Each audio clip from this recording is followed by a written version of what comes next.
Welcome to the Planting Wildflowers podcast. I'm your host, Rebecca Leonardis. I'm an entrepreneur, wife, mom, and stepmom. I'm super interested in people and perspectives, and I love how a good conversation can leave you feeling empowered. Sometimes even pique your curiosity to learn and grow.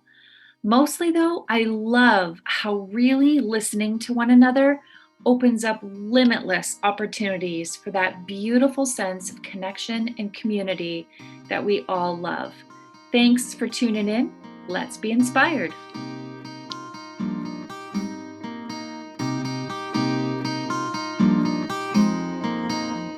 All right, hello everyone and welcome. I am so excited today to be able to offer to you an opportunity to learn from an extraordinary guest, someone who is completely involved in health from all of the angles that you would hope a health practitioner would offer that to you.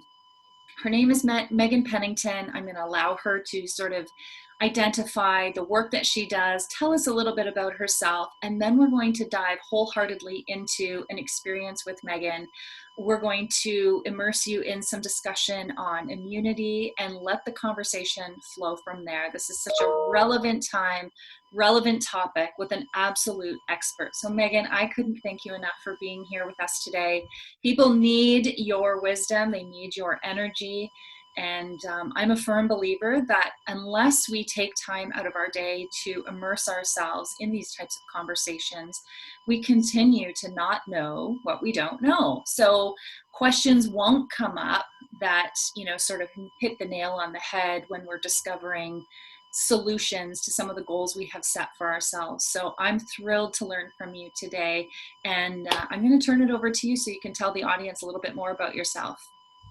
Thanks so much for having me. So in a nutshell, I would call myself an integrative practitioner. So basically, I started out in traditional dietetics or nutrition, working in long-term care in a clinical setting. And what I found was that, I would give these patients a diet to follow, and they didn't really get much better. And it was just it was a restricted kind of way of looking at things, kind of like a doctor would give a medication, I would give a diet, and it didn't coincide with what I really wanted to do, and it wasn't getting a lot of results. So I started my own practice and started integrating stress reduction and looking at how people are sleeping and how their foods are impacting their digestion, not just from a nutrition standpoint, but how they're actually digesting and tolerating those foods. And it opened up this whole world of exactly what you said, like we don't know what we don't know. So dietetics didn't teach me all of these other factors that come into how someone feels in their body, and that totally impacts how they digest food and tolerate food. So even from a nutrition standpoint, there were these other factors that were so important, and I wasn't taught. So I had to learn all of this as I went, and I ended up getting clients that had a laundry list of symptoms, from body pain to headaches to digestive issues for sure, but sleep disturbances and mental health issues and all of these things. And I didn't have a solution for them. Like I was, okay, let's try this diet. It didn't work, right? There was so much going on. So I had to find a solution for them, because these were the people that were coming to me. And so I had to find that approach that would address all of these issues. So that's what I've dedicated my career to, and that's how I ended up an integrative practitioner, because I had to integrate all these different pieces. I love this. And specifically, you love to work with food sensitivities. Now, can you explain a little bit about what that is? Because we often hear terms like I'm gluten intolerant, or you have a lactose intolerance. And I think somehow, somewhere along the line, the messaging on some of those quote unquote intolerances or sensitivities has been muddled. So maybe you could shed some light on what they actually are and how they relate to things like our immune system. Yes. So generally in the field of food intolerances, there's a lot of misnomers going on and a lot of miscommunication. So there are food allergies, which is an IgE mediated reaction. It's a very specific immune pathway where you get anaphylaxis, closing up of the throat. It's basically in the upper torso level and head area, and it's very fast, usually very obvious. So people usually know if you have a food allergy or not. That's not the questionable area or the gray area. When it comes to food intolerances, usually what that means is that you're not digesting it properly. So a lactose intolerance is we don't have the right enzyme or enough of the enzyme to digest that sugar properly, so we get digestive issues. So that's an intolerance.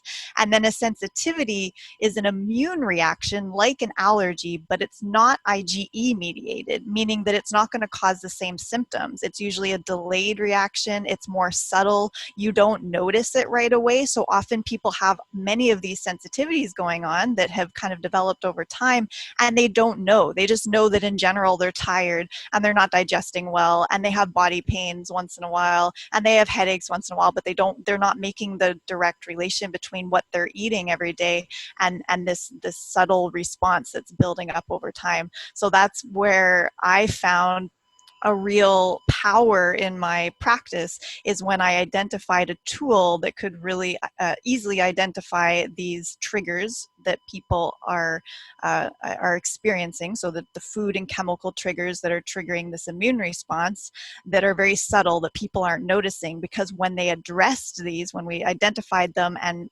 removed them even just for 10 days, their whole body would shift. Their whole biochemistry, physiology, mental state, everything would shift so dramatically that's where I've really put my focus, because it seems to be the missing piece in so many of these stories where these health problems just keep progressing over time. This is true. I know. I can think. I'm visually picturing people that I've had these conversations with before, and I think it's fascinating to hear from you and begin to learn um, precisely what food sensitivities are, like literally have them defined as you just did for us, and then apply them to what we might be experiencing for ourselves. Because I have a feeling that many people are experiencing these. Now, my question to you is this: immunity, you mentioned, as you know, as being can be compromised when we are continuously ingesting foods that create this sensitivity. But many of us have become so conditioned to just evolve ourselves to this place where we just accept the symptoms of our everyday. So you mentioned headaches and feeling tired and things like that. Like that is the norm these days. I think we almost resign ourselves to the fact that that's just who we are, how we're meant to feel. And what you're suggesting is that our immune systems are expressing themselves in the way of these things like headaches and, as we mentioned before, fatigue.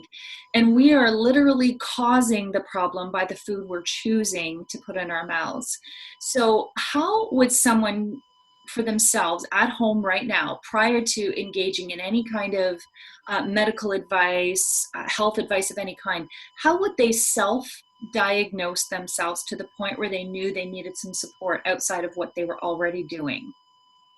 So the most common symptoms I see, and of course, because the immune system is so integrated into every body system and cell and tissue, you can literally put any symptom that you have, you can identify it back to an immune system response. Like any symptom could be an indication of an immune system response, not necessarily, but could be. But the most common ones that I see, so the ones that can really help someone self-identify as, okay, maybe this is what's going on, is body pain. So any kind of pain, whether it's headaches, muscle aches, arthritis, back pain, any kind of pain, that is a pure sign of inflammation. That's what causes pain, is inflammation. So when the immune system responds, like if you think of cutting, if you have a wound on your hand, it's painful because it's inflamed, it's red. So you can equate that pain, you can visualize pain as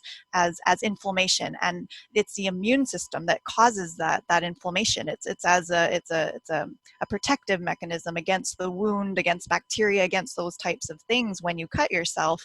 So it's a desired reaction, but when we're consuming these foods every day that's causing this low grade inflammation, that inflammation causes pain, it causes tissue damage, it causes physiological effects that we don't want on a continuous basis. So pain is a big one.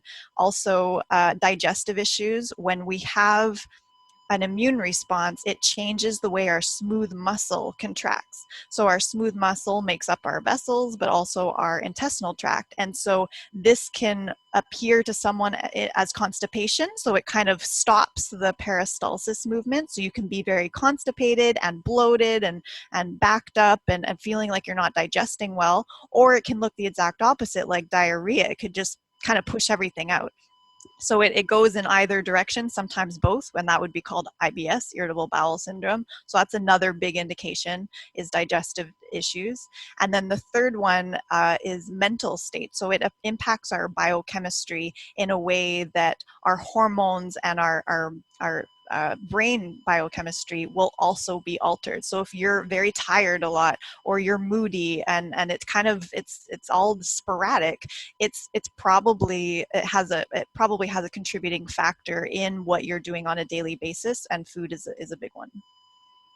See, this is what I hope so many people will share this conversation with others, because it really is in its simplest form, up to us, and as it relates to how we feel on the day to day. Now, it's challenging for a lot of people to shift from the way they operate on the day to day to a better lifestyle. And I know simplicity has got to be the place for everyone to start if we're going to see real and sustainable changes in this way. I know right now, with just the circumstances that we find ourselves in worldwide through this pandemic, I know that the focus is on immunity. How do I boost my immunity? How do I prevent me, myself, and everyone else around me from falling ill?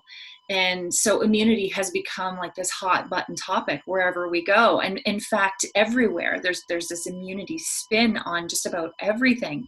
But if we had to boil it down to the simplest possible approach, keeping in mind that the next few months, as we get deeper into the fall and deeper into winter, accessibility can be challenging for some people.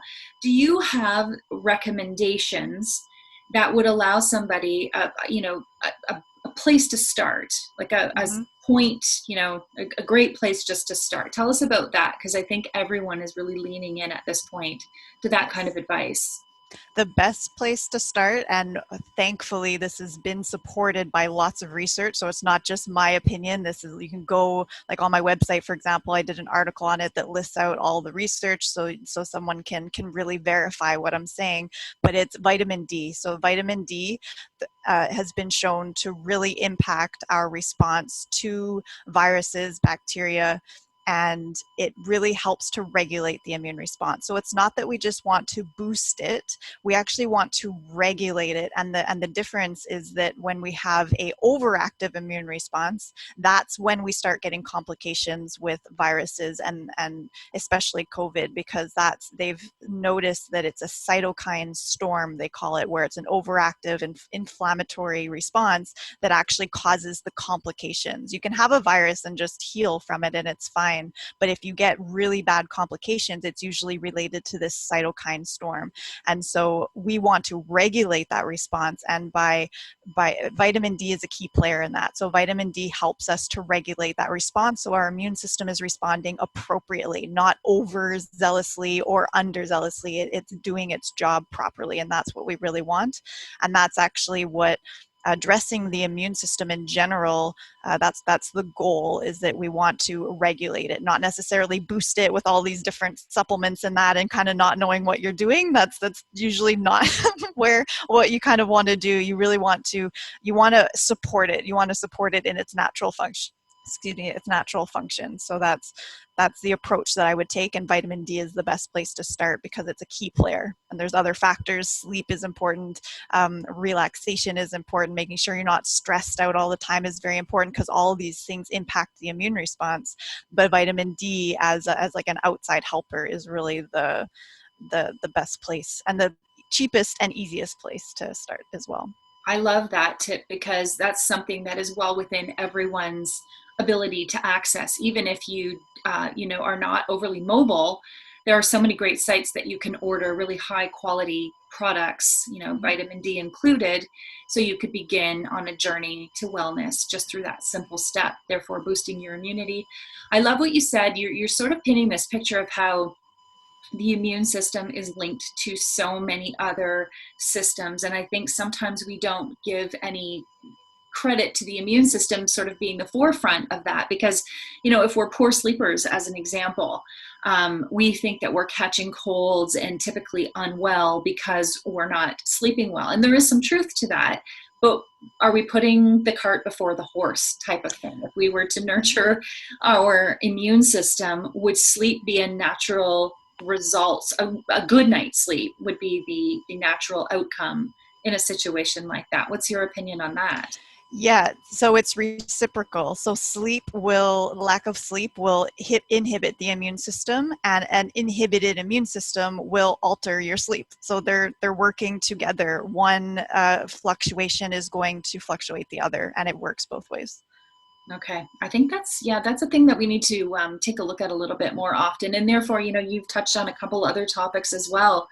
Mental wellness being tied into that also. I mean, we are in a situation right now, and maybe we always have been, and it's just simply being amplified at this point.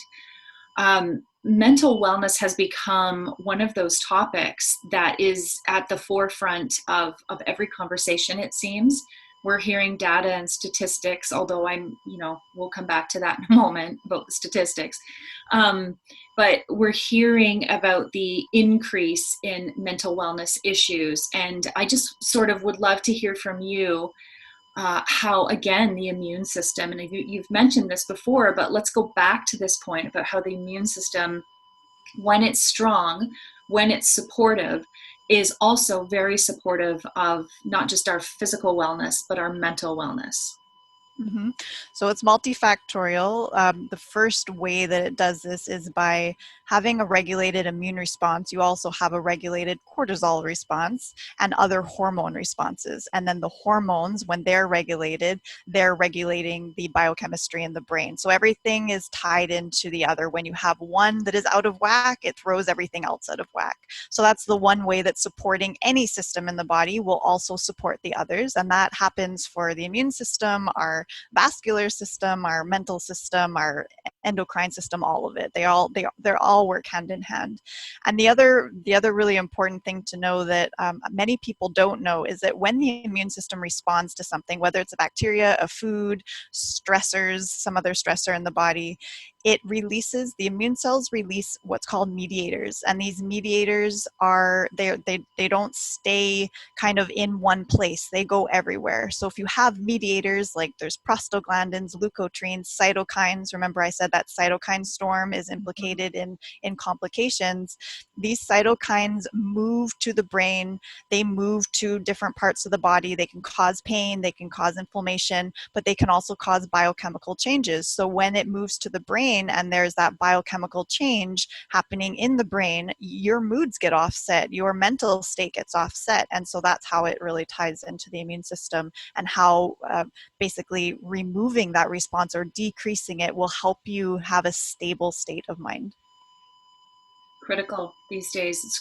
This thinking in such a way where we cannot separate mind, body, and spirit is absolutely the way forward in terms of our overall health and wellness. And I think as I was learning more about you, that might have stood out as my number one favorite thing. There were many things. I think the work that you're doing is fabulous, but I'm very aware these days, just from the people that I have the privilege of chatting with, that when they seek medical support or health advice of any kind, most of the experiences, and by most I mean like 99.9% of the time, there is something lacking, and that comes in the form of the physician or the practitioner missing the opportunity to explore the individual on a holistic level. So, having a conversation about their emotional well-being, and peeling back that layer, peeling back their current mental state, and getting a clear understanding because of this relationship between all of these pillars. One diagnosis is probably a symptom of another diagnosis that goes undiagnosed. Therefore, the root cause is left behind. So, can you tell the listeners what your specific approach is like? Because you are very bold in identifying for your listener that you will find the root. You will help them find the root, and therefore a positive outcome will result. So take us through what an experience with you is really like. If there are a lot of systemic symptoms going on, I usually do a food sensitivity test to knock that out of the park right away, because what I see time and time again, and I've tested hundreds of people, is that when they have this list of 10 different kinds of symptoms, congestion, body pain, headaches, digestive issues, eczema, psoriasis, acne, like you name it, if they have a bunch of these symptoms, then we knock that out of the park, and usually 80% of those symptoms will resolve just by doing that one thing. And then 80%. 80%, it's phenomenal. That's why I specialize in it, because I'm like, this, you can't get this from a doctor, like unless they give you a medication which is not really addressing anything, it's just covering it up. Like that's unheard of. So it's phenomenal, and it's life changing. And then when that happens, when we remove that most common root cause, then we see what's left over. Because if there's still anxiety, or there's still depression, or there's still some digestive disturbance going on, or there's still some body pain, then we know, okay, we took care of the inflammation, we took care of that major root. Now what is underlying that? What else is happening? And then we can go into the emotional states. We can go into, I'm thinking of this past client that I had. She was a poster child for food sensitivities. All of her symptoms blaringly said food reaction. So we did the test and everything, and I expected the typical 80% reduction in her symptoms, and she didn't budge at all. And this was the first time this had ever happened. And when we dug deeper, what it ended up being was, since a breakup several years before with a very important person in her life, she equated that breakup to not being deserving of love. And she equated that not being deserving, she extrapolated that outward to not being deserving of being healthy, of being like alive and well. And so there was a huge subconscious block there that she was not even aware of, that was completely inhibiting the normal process of healing to take place. And it's so amazing, because once she dealt with that, and it took a while, then the pieces started falling into place, and she ended up emailing me a couple months later and was like, wow, you have no idea the journey that I've been on. So that's where the spiritual piece comes in, is that often what we're experiencing, there's a reason why you're waking up with all of these issues, and you're like, damn, like something needs to change. And that's exactly what it's there for. It is to uncover something, whether it's food, whether it's something deeper, emotionally related. It's probably both, but some people, just want to do one and not the other, and that's totally fine too. We go with where someone is at and how far they're wanting to go. It like there's purpose and there's opportunity everywhere in this. So I've never seen someone that didn't get healing on multiple levels just by starting to dig into why this is going on. And it's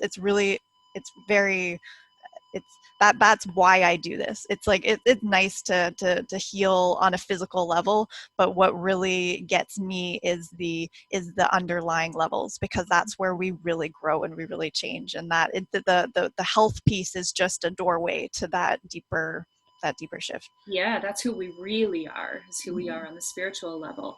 So she really didn't identify, she didn't present that way in the beginning. We really thought it was all related to food. Yeah, she was a pretty reserved person. So she was kind of just focused on, I want help with my diet. I think there's something diet related here. And so I respected that, because I don't push where someone doesn't want to be pushed. And so but it ended up having to come out, because she was like, I really want to deal with this. So she had to go deeper. And I think that's why, if you look at it from a more spiritual level of why didn't that work, it was because she was being given the opportunity to dig deeper, and had it worked, she wouldn't have. So it presented itself as okay, well, if this is what it takes to get you to go there where you really need to go, then that's how it's going to happen. Oh, see, I think that's beautiful. And I think that gap that I talked about before, where people are visiting with their health providers and not getting an opportunity to have that experience, is where we miss out on resolving the issue. Mm-hmm. I mean, if I could, I'm thinking again of a couple people I know who have, in fact, had intolerances or sensitivities to food. And when their issues were not resolved, it was sort of hands up in the air. Nobody knows what's wrong with me. I'm done with this. I just continue and I just forge ahead, thinking that this is the way I live the rest of my life. When a solution to, supporting immunity and solving digestive issues and solving body pains and mental wellness improvements, that it all exists if we're willing to peel back the layers a little bit. There are very few practitioners like yourself who are willing to take people on that journey, though. So your work, I'm sure, is abundantly rewarding from that perspective. Very much. What if a client were to come to you and knew on some level that their root cause was in fact on the spiritual level? Are you able to cater your experience with them so that you begin spiritually and maybe end on the physical level? Yep, I offer a program actually it's called the Full Spectrum Healing, where we integrate the food sensitivity testing if it looks like there are some food related issues or immune system related issues, which there often are, and then we incorporate or encapsulate the other modes of healing or the other levels of healing right into a complete structure, like, so that it leads you through a process of dealing with your inner children, the experiences in the past that have, like a breakup or something that has left you feeling scared on some level to go out into the world, or it creates like an inner tension or a stress that perpetuates. And everybody knows that from a psychological level, if you have a job that's very stressful and you're constantly stressed, this is going to create health problems. So that we just intuitively know. But it's the same thing on a subconscious level. If it could be more subtle, but if there's a constant stress there because we were very much traumatized in the past by an experience or multiple experiences, that is creating, maybe more slowly but surely, a stress response in the body that is going to translate into altered physiology and biochemistry at some point, and it's going to come up as noticeable symptoms. So for sure, I have that in place, because it happens often where there is an underlying emotional, spiritual, energetic, past past experience type of trauma that needs to be resolved. And so there's a process to go through that's very, very simple but very powerful. Yeah, there's really no going forward unless you're able to sort of look the issue right in the eye. And when it's on a spiritual level, I think a lot of people need the support of someone like yourself to sort of guide that process, because none of us are taught how to work through things like that. On a physical level, we're taught things like, diet and exercise. And while that is sort of all over the place in terms of recommendations, there's virtually nothing in place for caring for ourselves on the spiritual level. And that has obviously been part of what has led us as a global community to this place we're at with regards to mental wellness. So I'm thrilled to hear that you're working through that. Can I ask you, when you speak about this type of interaction with clients, does it involve things like meditation, yoga? Are there other elements that you can share with us that are included in this really revolutionary experience? Hmm. Do you mean things that they can do, or what my personal approach is? Maybe a little bit of both. I think there's much to be learned on both sides of that. Hmm. So emotional healing and spiritual healing and energetic healing comes from so many different places. So meditation is one, hypnosis is one, NLP is another. There's I do matrix therapies, which is extremely powerful as well, and it incorporates or kind of takes the best pieces of multiple methodologies and combines it into one. So that's why I really like it, and it's very effective, which I like. I like getting things done in like the least amount of effort and time. So people can be reassured that like this does not take months. This takes weeks, and it's very powerful.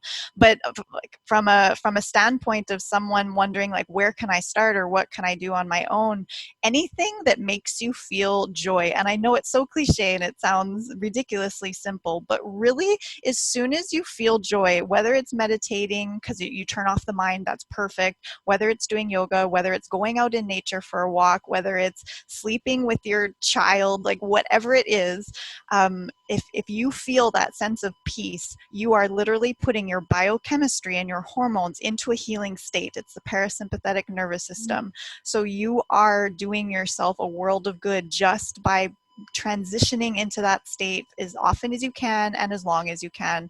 And there are tools and structures in place that can help someone do that.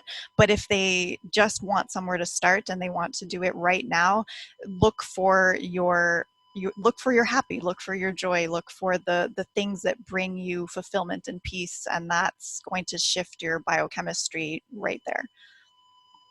This is something literally that every person on the planet can do because there are no tools required for this. This is you tapping into your own natural resources. And I love that you share this with clients because we've said it a couple times now. It's the gap missing in our healthcare approach right now. So this vision of complete care that you offer is really something that the world needs. Now, I'm going to take us, I'm going to ask you a question just because I'm super curious from an integrative health practitioner's perspective.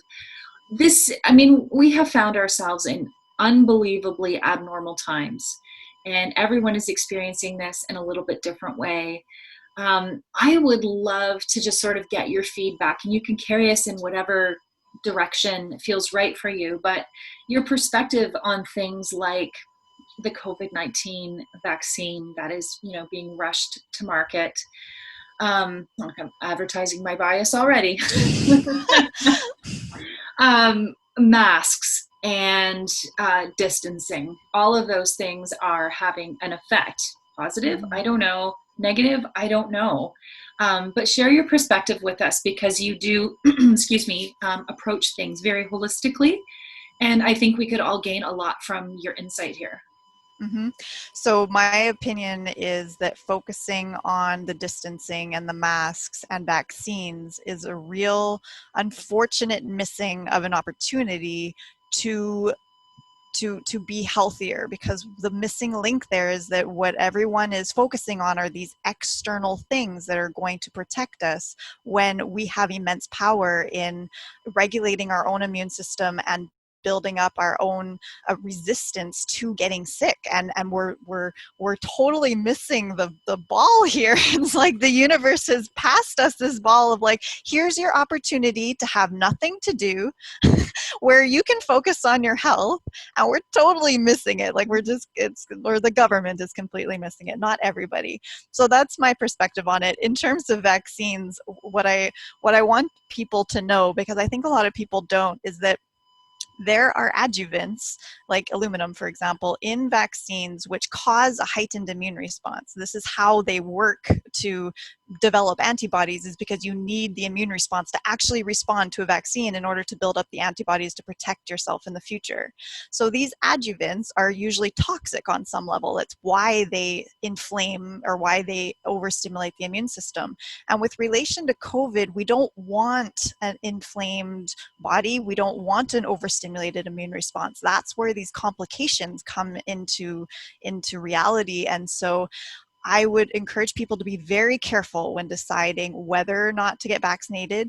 Even the flu vaccine, which has been around a long time, and there's different ones, has been showing in research to increase your risk of getting sick with COVID, and this is why. And so there's that missing piece that I think a lot of people just don't realize. And so just be very careful. I'm never one to say one is better than the other, because usually two things each have pros and cons. So it's not a matter of saying this is good and this is bad, but it's just evaluate the benefit versus the risk. And with the new, there's one COVID vaccine that is going to implicate itself in mRNA, which is our DNA, our process of DNA replication. And so you want to be very careful with that as well. If that ends up coming out to market and that becomes available, it's unprecedented. There is they have not been approved in the past to be able to manipulate mRNA.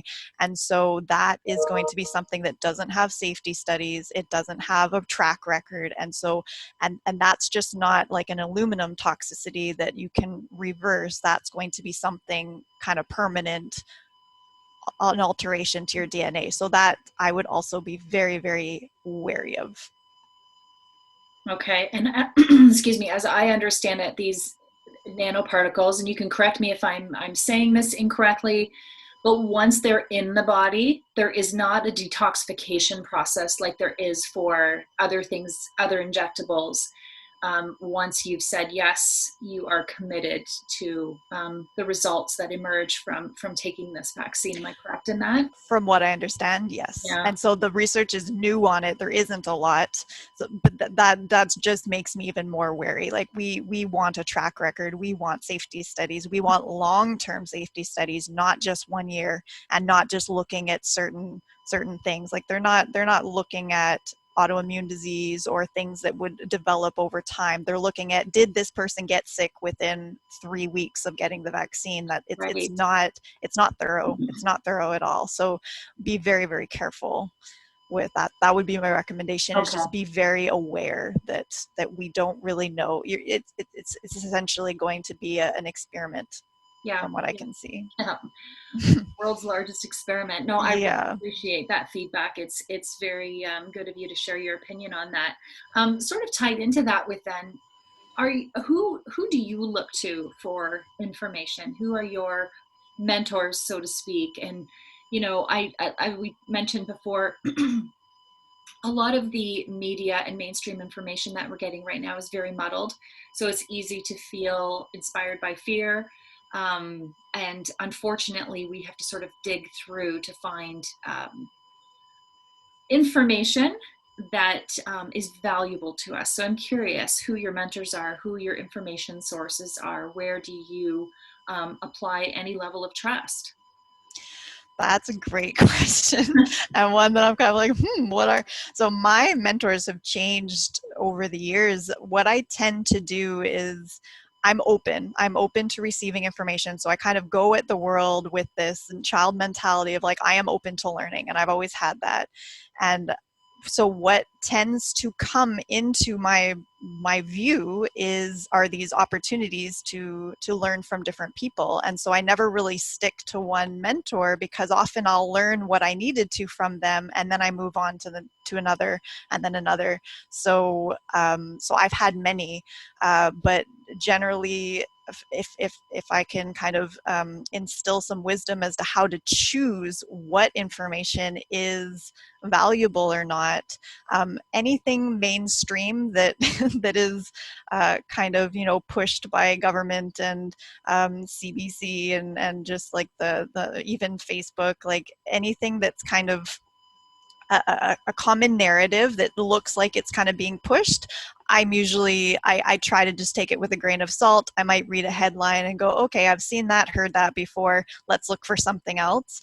And then in my body, I usually feel it. So if it feels fear-based, if it makes me constrict, I pretty much ignore it, because I don't want to be coming or living from a place of fear. I want to be coming and living from a place of empowerment and expansion. So I always tune in to whatever I'm reading and say, does this make me feel expansive? Does this make me feel like it's a positive influence on me, or is it a negative influence on me? And I use that with whoever I'm following, whatever research articles I'm reading, not research necessarily. Research is usually kind of objective, but whatever articles I'm reading, news, and whatever information is coming my way.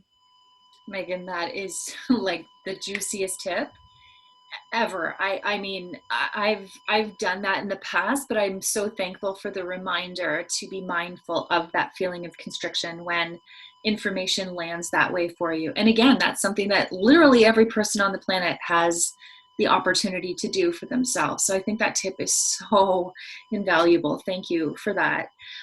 Okay, so I have learned so much from you, first of all. So again, I want to thank you for spending your time with us, because once we expose these thoughts and we talk about solutions and we make connections, that's that expansive feeling that you were just referring to. Now someone hears this, and with any luck, it creates some curiosity, and they begin to look in some new directions, maybe begin to consider things that were not previously part of their health routine. So for that, there's an immense amount of gratitude for what you've shared with us today. Can you let us know how we can be in touch with you, what programs you may have coming up, and let us know how the audience and listeners can just really stay connected to you, because I'm certain that is something that they're going to want. So my website is meganpennington.com, and I have a lot of free information there and a lot of articles that I've written that will videos also that really can be insightful for people that are just starting out and are kind of like, I don't really know where to start. I also offer a free 15-minute call with me. If someone's just like, I have all these questions and I don't know, and just kind of confused and overwhelmed, like let's get on a call. That's kind of that's why I offer it, because often people do arrive there and they're like, I don't even know if this is for me or what this is all about. And so that's why that's there. So utilize that. Otherwise, I mean, I post on Facebook and social media, but generally I try to get into connection with someone right away, because that's where I don't know, there's a magic that happens when you're speaking with somebody. I can usually dig right to the root within 10 minutes, and you'll never get that just by perusing through articles and websites usually. So that can be a very fast and efficient way to just kind of get to the crux of what needs to happen, and then just feel into whether it feels good or not, because sometimes people aren't ready, and that's fine. It opens their mind to something that they want in the future, but maybe not right then, and that's totally cool. Yeah, I love that. I love that thought for sure. So with regards to social media, then, if someone were to seek you out in those spaces, are you Megan Pennington on Yep. both Facebook and Instagram? Yep, that's it. Okay, perfect. So it gives us lots of opportunities to reach out and find out more about you. I loved, as soon as you subscribe to you, that you get immediate access to that very, very valuable, very informative discussion. And I was blown away. I'm like, she's giving this to me already. So that is a beautiful intro to the type of person that you are, and how your heart is definitely leading you to this space where information is at the forefront and healing is certainly the outcome. So I thank you very much from the bottom of my heart, and I look forward to chatting with you again in the future. Thank you so much for your time today, Megan. Thank you. Well, that's a wrap for today's episode, friends. Thank you for hanging out with us here at the Planting Wildflowers podcast. We'll look forward to seeing you again real soon. And in the meantime, if you would be so kind as to rate, subscribe, and share this podcast with others, I'd be most grateful. We'll catch you again soon. Until then, take good care.